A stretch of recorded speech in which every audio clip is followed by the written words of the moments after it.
Coming to you straight from the Rio Grande and beyond. Broadcasting to the four corners of the globe. So grab your seat, your coffee, or your sundowner. Okay, everybody, here we go. On point, as always. This is Gloves Off. Gloves Off. All right, we'll start. 5, 4.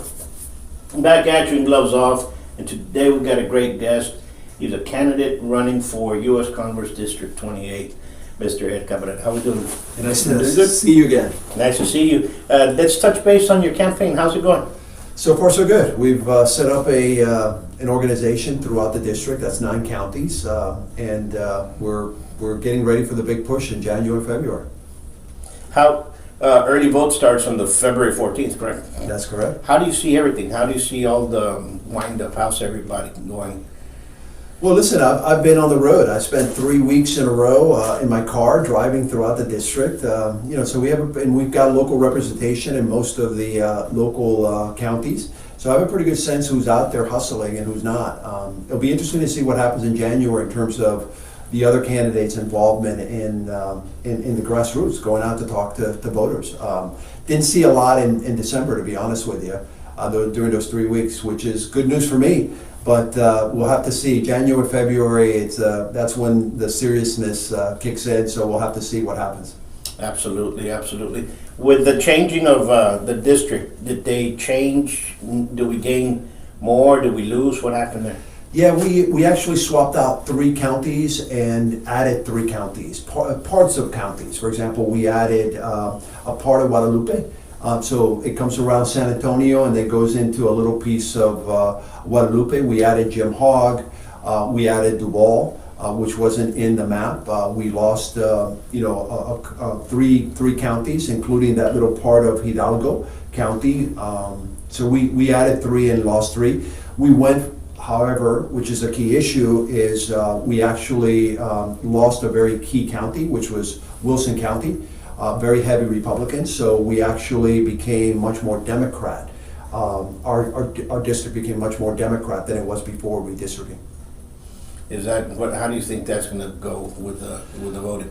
Well, right now it's D+5, so it's Democrats lead by 5%. But I think the calculations are misrepresenting the shift that we're seeing in Latino voters. It's a very significant shift that we're seeing by Latinos.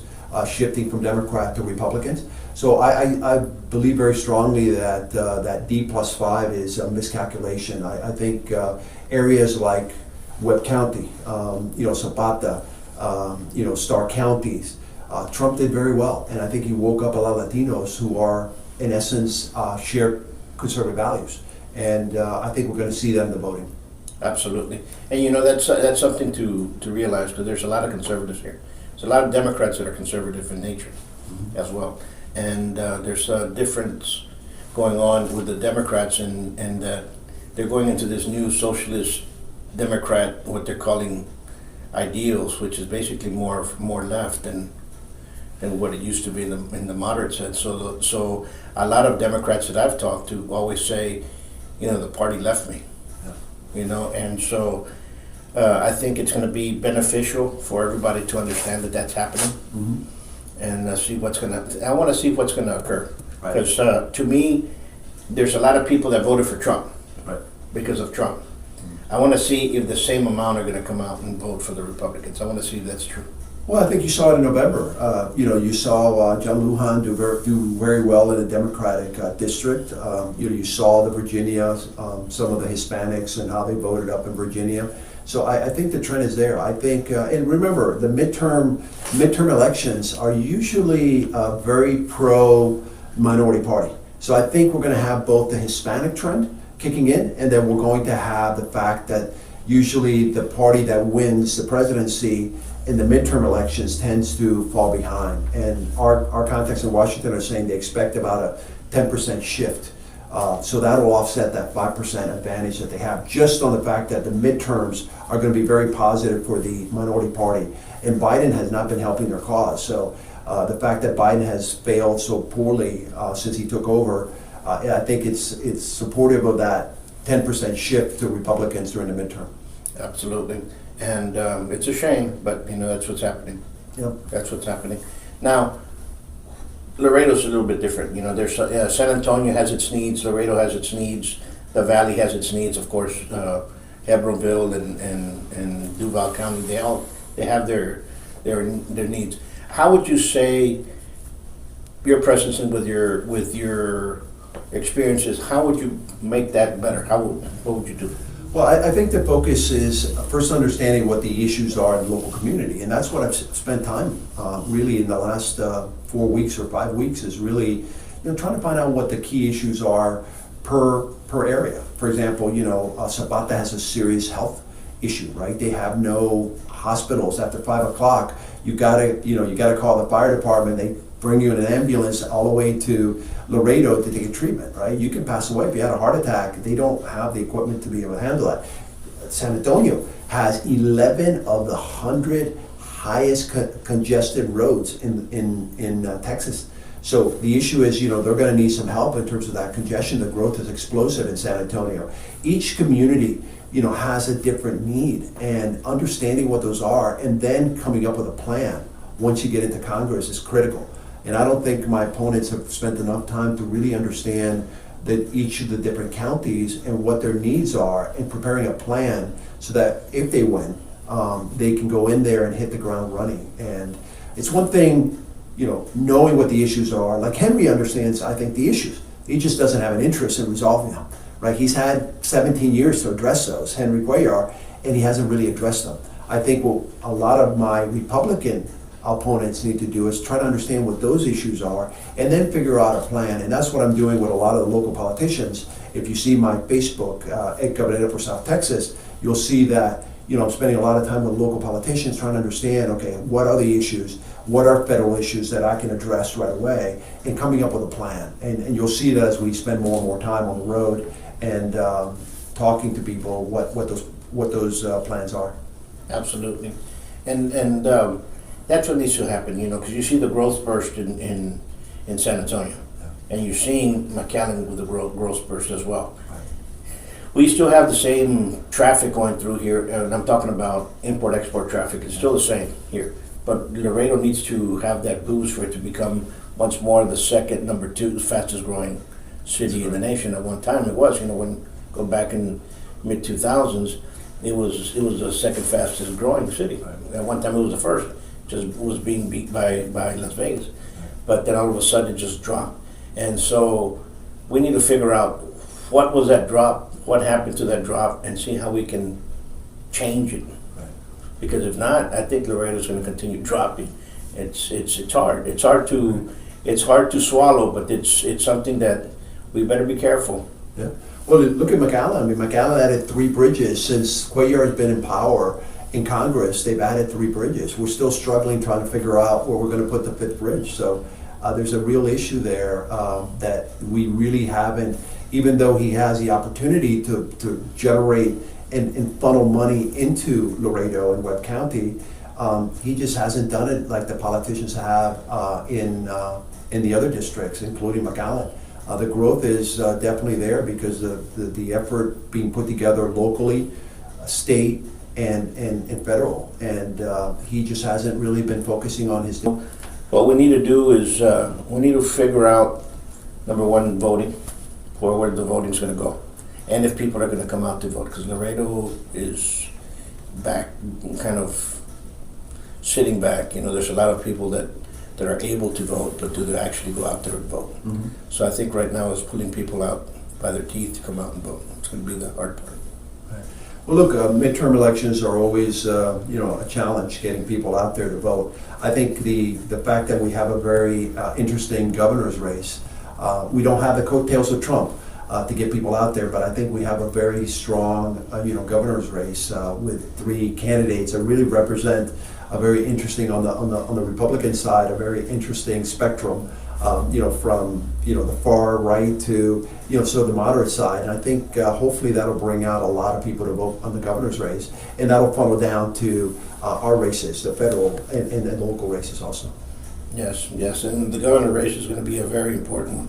Mm-hmm. It's going to be important, and we need to make sure that we have somebody up there that's not going to become a little dictator at the end of the day. Absolutely, I agree with You know, you. because we cannot have 2020 come back and haunt us anymore. Absolutely. You know, we learned a lot from that, and I think you're going to see that. You're going to see a lot of people voting because of what happened there. Yeah.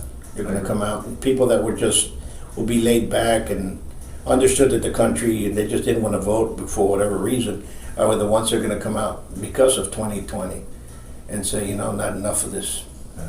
Absolutely. enough of the little tyrants. Yeah. I agree. And so tell me, what's in your plans? Well, look, I think we've got a very strong strategic and operational plan for the last 2 months of, before the elections. We've got a very good ground team. The digital team is, up to speed and moving things forward. I think now it's just execution, right? It's just making sure that you know where you're going to be and you have the schedule and just kind of execute and tell people what you stand for, and then let the people decide. It's great to have this many candidates. People go, aren't you upset that there's 7 candidates on the Republican side? I said, no, that's great, because now there's no reason for people to go and vote on the Democratic side, because there is such a stark difference on the Democratic side, right? You've got the socialist, and then you've got sort of a moderate Democrat. There's no need. You have 7 people with different ideas. So Republicans now have choice. We didn't see that 2 years ago. There was no choice in 2020. We only had 1 candidate run unopposed. Now you have 7 people that are really verbalizing different views and different parts of the spectrum. So they've got options, and I think that's what's really exciting, is that it indicates sort of the energy within the Republican Party. This is a new Republican Party. I mean, down in South Texas, there's finally viable local operations, right? The GOP, the local GOPs, didn't really exist. Now they're becoming very active, and they're helping candidates get exposure, because it's about really growing the party at this point.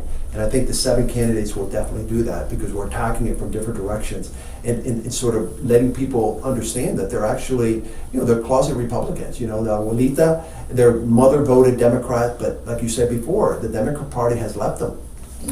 I agree with you on that, because that's what's happened. That's what happened, and for all those other candidates going on, we do have a scheduled debate, which you'll be present. You've already confirmed, Looking forward and to it. and they'll be on the 12th of January. If you need information, send me an email, buitronacademy2012@gmail.com, and we'll forward it to you. And I think it's going to be a little bit different. And I think people, they want to change. They want change.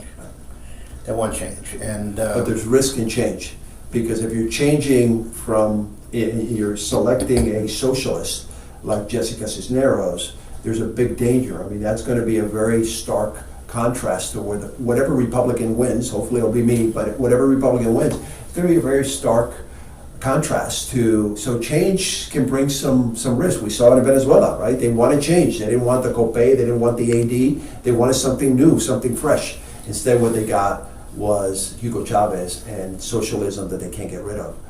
Same thing with Fidel Castro. So there's always danger and risk. The second danger, obviously, is, I believe the Republicans will win this district. I'm adamant. The internal polling that we're seeing, the external polling show that, Republican will win. I think the other risk is, can you execute? If we win the district, great. Now what, right? We can't disappoint our community. So, pay attention to the person's capability to govern. And that's, I think, one of the key things that is important in this election. Don't just simply, what do they stand on guns? What do they stand on religion and abortion? Spend some time understanding, does that person have a track record to be able to execute and govern? Because that's what we can't afford to have. We win the district, great. We send someone to Washington, they can't perform because they don't have the background to do so. And what happens is, next election, what are these choices? Are they going to go to the progressive? Are they going to go to the socialist? Are they going to go to the communist and try that option because nothing else worked? They tried the Democrats. It's all about self-interest. They tried the Republicans. They're incompetent. Now what? So it's really important. It's not just simply where they stand on these issues, is do they have the ability to govern if they win? absolutely, and that's what people need to understand. Do they have the know-how? Have they? Not because you can make a cheesecake, you can become a chef and open up a restaurant. Absolutely. And you see a lot of restaurants fail that way. And the reason I talk that way is I'm an executive chef. But, you know, and that's I'm kind of putting things together in a perspective. You need to understand what business you're in and what you're going to go into. Correct. That's just the way it is. It's not embarrassed to say, you know, I'm ignorant of the fact, because you don't know that. That's the correct word to use. And it's important. I mean, it's important. I see three issues that are really important in this election as you choose which Republican of the 7 wants to represent you. You know, I think the issue is, you know, do they have the governance ability? Do they have a track record of success in organizations? Can they manage a budget? I mean, it's $1 trillion budget that we're looking at. Can you handle Nancy Pelosi? The second one is, can you beat the Democrats, right? Do you have the resources? Do you have the capabilities to really go after the Democrats and win the election? And that's an issue because, listen, I looked at what happened in 2020, and our candidate had $26,000 to run against a $5 million budget by Henry Cuellar. You can't win. You're not going to win. You're not going to win. I'm The numbers sorry are there. what you I'm believe sorry. in. I'm sorry, you know, it's just not a viable option. So take a look and see, do they have the capabilities? You know, have they built an organization, right, throughout the district? Because if you don't have that organization, you win the primary and you go on, you go against Henry Cuellar, the city, one of the greatest fundraisers on Washington, because of the special interest focus, or Jessica Cisneros, who's got the progressive throwing money at her, and she's a workhorse. If you're not ready to take them on, you're not going to win. So I think the resource is the second issue, the ability to govern, the resource. And the third issue that I think is really important is, can you connect with the community, right? I've got a lot of my opponents can't speak Spanish. How do you come into Laredo, which is what, 95% Latino, and communicate with the vast majority of the community in South Laredo? They prefer to speak Spanish. I know English is the national language, but you've got to communicate in their language and try to understand what their needs are. And if you can't even speak the language, how do you make how do you connect? Absolutely. And things that might be taken as banter might be taken as an insult, and people need to understand that as well. Well, number one, I want to thank you for coming out one more time, and let's start, you know, 2022 is around the corner. It's a couple of days away. And I'm going to tell you one thing, it's this election's going to be won in early vote. And that's just where it's at. Yeah. So folks, I urge you guys, you have to go out there and vote. I'm in agreement 100%. Thank you, Paul, so much for the opportunity. And we see you all. Much peace, and you all stay safe.